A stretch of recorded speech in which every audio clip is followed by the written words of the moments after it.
Sports நண்பர்களுக்கு வணக்கம். சேனலுக்குள்ள போறதுக்கு முன்னாடி சப்ஸ்கிரைப் பண்ணிருங்க. இந்த வீடியோவை லைக் பண்ணிட்டு உங்களோட கருத்துக்களை கமெண்ட் செக்ஷன்ல பதிவிட்டுருங்க. பாஜகவுக்கு மீண்டும் சமரசம் வீசுகிறாரா எடப்பாடி பழனிசாமி? விஜய் கூட பரவாயில்ல, மணிப்பூர் பற்றி சத்தமே இல்லையே, தொண்டர்கள் கேள்வி. எடப்பாடி முகத்தை இருளாக்கிய KP முனுசாமி பேச்சு. இதை பற்றின கருத்துக்களை தான் இன்னைக்கு இந்த வீடியோவில் நம்ம பார்க்க போகிறோம். அதிமுகவோட செயற்குழுவும் மற்றும் பொதுக்குழு கூட்டம் கடந்த ஞாயிற்றுக்கிழமை அன்னைக்கு முடிஞ்சிருக்கு. அந்த பொதுக்குழு கூட்டத்தில் எடுக்கப்பட்ட முடிவுகளும் கொண்டு வரப்பட்ட தீர்மானங்களும் வரக்கூடிய 2026 சட்டமன்ற தேர்தலில் அதிமுகவோட கூட்டணி வியூகத்தை எடுத்துக்காட்டுவதாக அமைஞ்சிருக்கு. மேலும் அதிமுக கட்சிக்குள்ள ஆல்ரெடி சில பிரச்சனைகள் நடந்துட்டு இருக்கு. அதனால பொதுக்குழு கூட்டத்திற்கு முன்னாடியே அந்த கட்சிக்குள்ள உள்ள பிரச்சனைகளை சரிப்படுத்தணும்னு நினைச்ச அதிமுக பொதுச் செயலாளர் எடப்பாடி பழனிசாமி அதிமுகவோட மூத்த முன்னாள் அமைச்சர்கள் அடங்கிய ஒரு 10 பேர் கொண்ட குழுவை ஏற்படுத்தி ஒரு கள ஆய்விற்காக அனுப்பி வச்சிருக்காரு. ஆனா இதுல சோகம் என்னன்னா, அவர் எதிர்பார்த்தபடி நிர்வாகிகளுக்குள்ள எந்த ஒரு விதமான ஒற்றுமையும் உண்டாகாம அதுக்கு பதிலா பிரச்சனைகள் மேலும் மேலும் பெருசாக வளர்ந்திருக்கிறதா தான் அந்த கள ஆய்வு அமைஞ்சிருக்கு. இந்த வகையில திருச்சி, நெல்லை, மதுரை, கும்பகோணம்னு எங்கே போனாலும் உட்கட்சியில் இருக்கக்கூடிய நிர்வாகிகளால் பிரச்சனைகள், வாக்குவாதம்னு தொடங்கி கைகலப்பு, அடுதடின்னு சண்டையே நடந்துட்டு இருக்கு. அதனால சேலத்தில் நடந்த கள ஆய்வு கூட்டத்தில் பிரச்சனை வந்துடுமோன்னு யோசிச்ச எடப்பாடி பழனிசாமி அவரே நேரடியாக கூட்டத்தில் கலந்துக்கிட்டாரு. இப்படியே கள ஆய்வை செய்யறதுனால அதிமுக கட்சிக்குள்ள இருக்கும் உள்ள கட்சிக்குள்ள பிரச்சனை பெரிய அளவில் வெடிச்சிருமோ, இந்த நிலை எடப்பாடி பழனிசாமியோட தலைமையையே கேள்விக்குறியாக்கும் நிலைக்கு கொண்டு போய் விட்டுருமோ அப்படின்றதால உடனடியாகவே கள ஆய்வு கூட்டங்களை ரத்து செய்யப்பட்டு அதிமுகவோட செயற்குழு மற்றும் பொதுக்குழு கூட்டத்தை கூட்டுவதா அறிவிச்சிருக்காரு எடப்பாடி பழனிசாமி அவர்கள். மேலும் இந்த பொதுக்குழு கூட்டத்துல எந்த விதமான அசம்பாவிதங்களும் எதிர்கருத்துக்களும் வந்துடக்கூடாதுன்றபடி ரொம்ப கவனமாகவே பார்த்துக்கிட்டாங்க. எடப்பாடி பழனிசாமி அவருக்கு வேண்டப்பட்டவங்களை மட்டுமே சிறப்பு அழைப்பாளர்கள் பிரிவில் பொதுக்குழுவுக்கு அழைச்சதாக தகவல்கள் வந்திருக்கு. அதே மாதிரி அதிமுக பொதுக்குழுவுக்கு பெரிய சச்சரவுகள் எதுவுமே இல்லாம அந்த குழுவும் சிறப்பாக நிறைவு பெற்றிருக்கு. அதிமுக பலவீனமா இருக்கிறத KP முனுசாமி வெளிப்படையாவே போட்டு உடைச்சிருக்காரு. அந்த பொதுக்குழு கூட்டத்துல KP முனுசாமி அவர் பேசும்போது, அதிமுக ஆட்சியில இருக்கும்போது பலம் பெற்று பணம் சம்பாதித்தவர்கள்லாம் இப்போ மனம் கட்சிக்காக பணம் செலவழிக்க வேண்டும், போராட்டத்திற்கு வருபவங்களுக்கும் சரி பொருளாதார உதவி செய்ய வேண்டும்னு குறிப்பிட்டிருக்காரு. இது மறைமுகமா மூத்த முன்னாள் அமைச்சர்களையும் கட்சியின் மூலமா ஆதாயத்தை தேடிக்கிட்டவங்க யாரும் இன்னைக்கு கட்சிக்காக எந்த விதமான செயல்பாடும் பண்ணல அப்படின்றத அவர் மனசுல வச்சு பேசியிருக்காரு. இது எடப்பாடி பழனிசாமிக்கு மிகுந்த சங்கடத்தை ஏற்படுத்தி இருக்கு. அதோட கடன் வாங்கியாவது தேர்தல் களத்தை சந்திங்கன்னு சொல்லி பொதுக்குழு கூட்டத்தில் KP முனுசாமி பேசியிருக்காரு.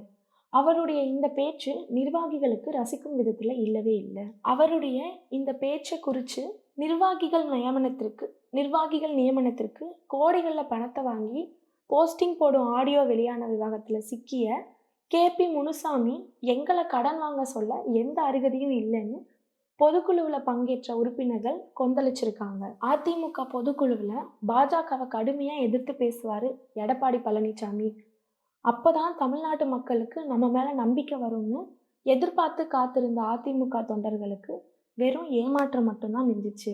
அதிமுக பொதுக்குழுவில் 16 தீர்மானங்களை கொண்டு நிறைவேற்றி இருக்காரு எடப்பாடி பழனிசாமி. ஆனால் அது ஆளும் திமுக அரசுக்கு கண்டனத்தை பதிவு செய்த அதிமுகவோ மத்தியில் ஆளும் பாஜகவுக்கு எதிராக ஒரு வார்த்தை கூட வந்துவிடாதபடி கவனமாக கையாண்டிருக்காரு. தீர்மானங்களில் கூட மத்திய அரசுக்கு வெறும் வலியுறுத்தலை மட்டுமே தெரிவிச்சிருக்காரு. இது அதிமுக தொண்டர்களுக்கு மத்தியில் கடும் அதிருப்தியவே ஏற்படுத்தி இருக்கு. அப்போ ஒருவேளை பாஜகவுக்கு மீண்டும் சமரசம் வீசுறாரோ என்னவோ எடப்பாடி பழனிசாமி. மேலும் எதனால இந்த நிலைப்பாடுன்னு அதிமுகவை நெருங்கிய வட்டாரத்தில் விசாரிக்கும் போது, எங்களுக்கு பொதுச் செயலாளர் 2026 தேர்தலுக்கு வலிமையான கூட்டணியை அமைப்பாரு, அதில் எங்கள் தலைமையை ஏற்றுக்கொண்டு பாஜக வந்தால் அதை பரிசீலனை செய்யலாம் அப்படின்ற முடிவுக்கு எடப்பாடியார் வந்திருக்காரு அப்படின்னும், பாஜகவோட மத்திய தலைமையோட எந்த விதமான பிரச்சனையும் அல்லன்னு சுருக்கமா முடிச்சுக்கிட்டாங்க. அதே சமயத்துல பாஜகவோட சேர்ந்தா மறுபடியும் தோல்விதான் மிஞ்சும்னு தொண்டர்கள் கவலைப்பட்டிருக்காங்க. பொதுக்குழுவிற்கு வெளியே நின்றிருந்த சாதாரண நிர்வாகிகளும் தொண்டர்களும் பாஜகவோட கூட்டணி வைத்தால்தான் இதுவரைக்கும் தோல்வி மேல தோல்வியை சந்திச்சு வந்தோம். தமிழ்நாடு மக்கள் நம்ம மீது வச்சிருக்க நம்பிக்கையையும் இழந்துட்டோம். இப்போ மறுபடியும் பாஜகவோட நெருக்கம் காட்டுவது அதிமுகவை வீழ்ச்சி அடையவே செய்யும்னு அவங்களுடைய ஆதங்கத்தை வெளிப்படுத்தி இருக்காங்க. மேலும் புதிதாக கட்சிக்கு வந்திருக்கக்கூடிய தாவேகா தலைவர் விஜய் கூட மணிப்பூர் கலவரத்தை கண்டிச்சு பேசியிருக்காரு. ஆனா குழுவுல அதை பற்றி ஒரு வார்த்தை கூட இல்லவே இல்லை. அதே போல இஸ்லாமிய மக்களை அவதூறா பேசிய நீதிபதி மீது நடவடிக்கை எடுக்கிறத பத்தின தீர்மானத்தை ராஜ்யசபால கொண்டு வருவதற்கு ஆதரவான கடிதத்துல கூட கையெழுத்து போட அதிமுக மறுத்திருக்கிறத கவனிக்க வேண்டியதா இருக்கு. முன்னாள் அதிமுக அமைச்சர் கோகுல இந்திராவோ அரசு கொண்டு வர இருக்கும் ஒரே நாடு ஒரே தேர்தலை ஆதரிக்கிறோன்னு வெளிப்படையாவே பேசியிருக்காங்க. மேலும் எடப்பாடி பழனிசாமிக்கு வேறு வழியே கிடையாது, அவர் பாஜகவை எதிர்க்கிறேன் என்பதெல்லாம் சும்மா தொண்டர்களை சமாதானம் செய்வதற்காக சொல்றதுதான். உண்மையிலேயே அவரால் மத்திய பாஜக அரசை எதிர்த்து ஒரு வார்த்தை கூட பேச முடியாது. கொஞ்சம் பாஜகவிற்கு எதிர்ப்புன்னு பேச்சு எழுந்த உடனே எடப்பாடி பழனிசாமியோட வலது கையான சேலம் இளங்கோவன் இடத்திலேயே அமலாக்கத்துறை சோதனை மேற்கொண்டது.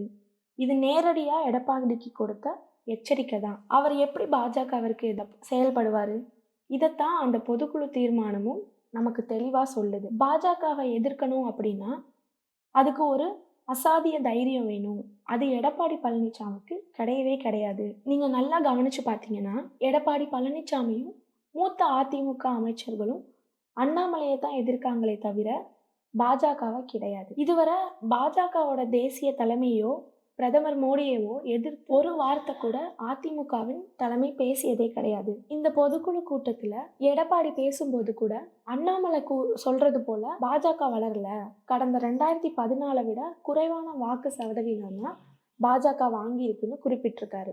பாஜக மேலிடத்திற்கு அண்ணாமலை பொய் சொல்றாருன்ற தகவலையும் சொல்லத்தான் 2021 தேர்தலை போல 2026 தேர்தலையும் பாஜகவோட சேர்ந்து அதிமுக தேர்தலை சந்திக்க எடப்பாடி பழனிசாமி விரும்புகிறாரு. அதற்கு மேல்மட்ட தலைமைக்கு கொடுக்கப்படுற மறைமுக சிக்னல் தான் இந்த பொதுக்குழு கூட்டமே. அதிமுகவோட இந்த மறைமுக கூட்டணி அழைப்புக்கு அமமுக பொதுச் செயலாளர் டிடிவி தினகரன் மூலமா பதில் சொல்லியிருக்கு பாஜக.